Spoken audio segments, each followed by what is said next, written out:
বশীকরণ তাবিজ দূর থেকে কিভাবে বশীকরণ করবেন, কিভাবে আপনার কাছে আনবেন যে কোনো ছেলেকে বা যে কোনো মেয়েকে। স্বামী স্ত্রী বশীকরণ, প্রেমিক প্রেমিকা বশীকরণ, ভাবি বশীকরণ, যে কোনো ধরনের বশীকরণ কাজ করতে পারবেন স্ক্রিনে দেওয়া এই নকশাটার মাধ্যমে। তো আজকে আমি আলোচনা করব এই পাওয়ারফুল নকশাটার মাধ্যমে, যে পাওয়ারফুল নকশাটার মাধ্যমে মাত্র 24 ঘন্টার মধ্যে একদম যে কোনো নারী পুরুষ বশ হয়ে যাবে আপনার প্রতি।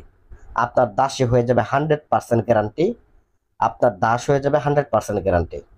আপনি যা বলবেন তাই শুনবে। যদি আপনাকে ঘৃণা করে থাকে, অন্য কারোর সাথে যদি সম্পর্ক থেকে থাকে, স্ত্রী বা স্বামীর যদি পরকীয়া সম্পর্ক থেকে থাকে, সেক্ষেত্রে এই বিদ্যার মাধ্যমে আপনি 100% ফলাফল পাবেন। অনেক ভাই ও বোনেরা অতিষ্ঠ হয়ে গেছেন স্বামী স্ত্রীর সমস্যা নিয়ে বা পারিবারিক সমস্যা নিয়ে বা ভালোবাসার মানুষকে নিয়ে অনেক অতিষ্ঠ হয়ে গেছেন। টাকা পয়সা খাওয়াইছেন, এখন দেখা গেছে যে সে আপনার ধারে কাছে আসে না, অন্য ছেলে পাল্লায় পড়ে গেছে। তো এই সকল সমস্যা সমাধানের জন্যই আমার আজকের এই বিদ্যা।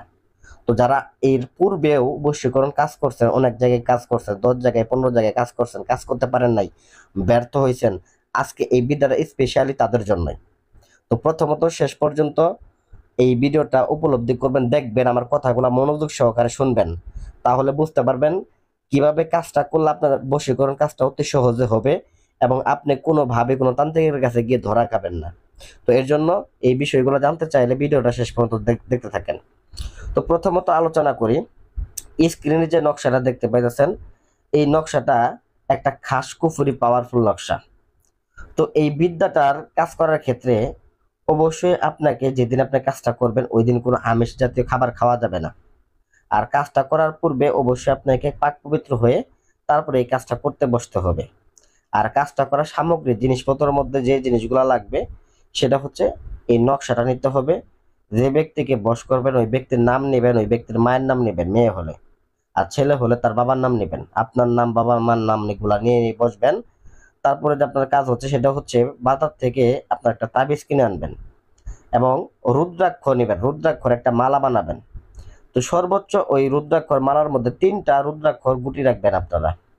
তো আমি স্ক্রিনে যে দেখতে পাইতেছেন একটা তাবিজের সঙ্গে দেখেন রুদ্রাক্ষ বাঁধা, তো ওইটাকে বলো রুদ্রাক্ষ। এই রুদ্রাক্ষর এই তাবিজের সঙ্গে 3টা রুদ্রাক্ষ আপনারা বেঁধে নেবেন তাবিজের সঙ্গেই। তো অবশ্যই এই নকশাটা অঙ্কন করবেন মেশক জাফরান কালি দ্বারা এবং কাম সিঁদুর দ্বারা।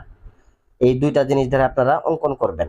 তো অবশ্যই আসনটাকে পাক পবিত্র হয়ে আসন করে বসবেন, আর পূর্ব দিক করে আসন করে বসতে হবে এটা এই কাজটা করার ক্ষেত্রে। আর এই কাজটা করার নির্দিষ্ট সময় হচ্ছে রাত্রে 10টা থেকে রাত্রে 12টার মধ্যে। আর এই কাজটা করার দিন হচ্ছে সোমবারের দিন, বৃহস্পতিবারের দিন। এই দুইটা দিন আপনারা এই কাজটাকে করতে পারবেন। তবে এই নিয়মগুলা যদি আপনারা না মানেন সেক্ষেত্রে কিন্তু ফলাফল পাবেন না। তা বলতে পারেন ভাই, তো এই জিনিসগুলা কোথায় পাবো? এগুলা কিন্তু কুবরেজের দোকানে গেলে আপনারা পেয়ে যাবেন। এবং এই জিনিসগুলা এই যেভাবে যেভাবে ব্যবহার করতে বলবো ওইভাবে ওইভাবে ব্যবহার করবেন, দেখবেন 100% ফলাফল পাবেন। তো প্রথমত আপনাকে কি করতে হবে, ওই মেশক জাফরান কালি এবং কাম সিঁদুর দ্বারা এই নকশাটাকে অঙ্কন করে নিতে হবে ভুজ পেপারের উপরে। অঙ্কন করে নামের জায়গায় আপনার নাম লিখবেন, আপনার পিতার নাম লিখবেন, মেয়ের নাম লিখবেন, মেয়ের মাতার নাম লিখবেন। যেখানে নাম মাতা ওইখানে মেয়ের নাম, মেয়ের মায়ের নাম লিখে একটা তাবিজের মধ্যে ভরবেন।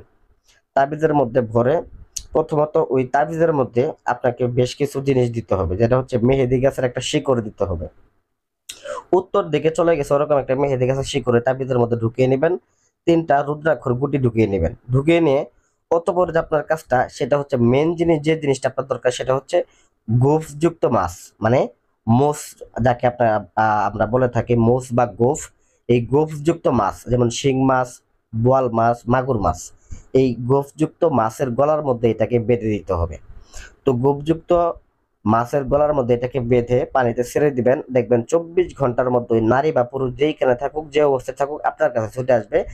আমি আপনাদেরকে 100% গ্যারান্টি দিয়ে বলে গেলাম। তবে ভাই এইখানে একটা বিষয় মনে রাখবেন, অনেক সময় দেখা গেছে বশীকরণ করার পরে কিন্তু বশীকরণ কাটে যায়। তো বশীকরণ কাটার মেন কাহিনীটা কি, যেমন এইখানে এই তদবির যদি করেন সেক্ষেত্রে ওই মাছটা যখন ধরা পড়বে ওই সময় কিন্তু কোনো মানুষ ওই তাবিজটাকে খুলে ফেলে তারপরে কিন্তু পুড়ে ফেলবে। সেক্ষেত্রে কিন্তু আপনার বিদ্যাটা নষ্ট হয়ে যাবে। তো এর জন্য আপনারা এইটাকে মহাযজ্ঞের বা চন্দন কাঠের আগুন ধারা পুড়িয়ে দিবেন ওই মাছ সহ, তাহলে দেখবেন যে আপনার এই কাজটা কোনোভাবে আর পোড়ালে হবে না। চন্দন কাঠের আগুনে পোড়াবেন, দেখবেন যে এই কাজটা আপনার স্থায়ীভাবে 24 ঘন্টার মধ্যে সমাধান হয়ে যাবে। তো এই সেক্ষেত্রে মূলত দেখা গেছে এইভাবে যদি কাজ করতে পারেন, কারণ এইভাবে কিন্তু আসল রহস্য করা কোনো তান্ত্রিকে বলে দেয় না, আমি আপনাদেরকে বলে দিলাম, কারণ এটা আমার ব্যবসার উদ্দেশ্যে না, কারণ অনেক তান্ত্রিকরা বলে না, বলে দিলে তাদের ব্যবসা থাকবে না, এগুলো থেকে সাবধান থাকবেন। তো অনেক ভণ্ডতান্ত্রিক বের হয়েছে, কারণ যে যাদের দিয়ে কাজ করাবেন তাদের অবশ্যই ভিডিও কল আসুন, দেখবেন, দেখে তারপরে কাজ করাবেন। ধন্যবাদ সবাইকে, ভালো থাকবেন, সুস্থ থাকবেন। পরবর্তী ভিডিও দেখার জন্য চ্যানেলটাকে সাবস্ক্রাইব করবেন এবং ভিডিওটা শেয়ার করে দিবেন আপনার বন্ধু বান্ধবদের। ধন্যবাদ সবাইকে।